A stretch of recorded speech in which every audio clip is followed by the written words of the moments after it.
Hello everyone, this is Cracking the Case Part 2.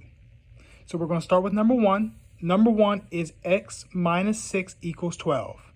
So remember on the last video we had a plus sign. Now we have a minus sign, but same method. So the goal is to get x by itself. So we're going to bring the x down. So instead of doing minus 6, we're going to do plus 6 this time. So remember on the last video, I said what we do to one side, we got to do to the other. So we're going to do plus 6 on the other side. We're going to take the 6 out.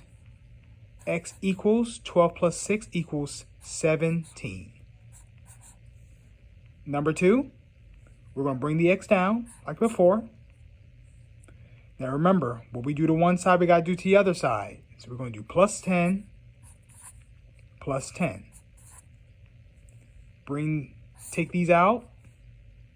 15 plus 10 equals 25. Number 3, same exact thing.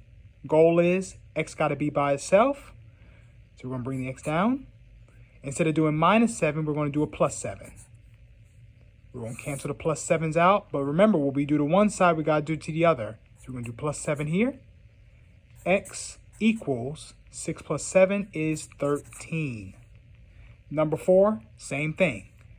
X by itself, that's our goal. Bring x down. What we're going to do, what we do to one side, we got to do to the other. And we got to cancel that 2 out. So what do?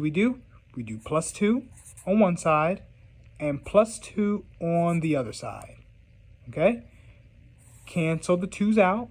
So all we're left with is x equals 12 plus 2 equals 14.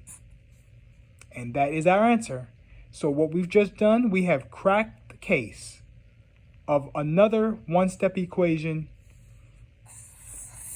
with the minus signs. So for our next video, what we're going to do, we are going to crack the case, but we're going to crack the case with two-step equations. I'll see you soon.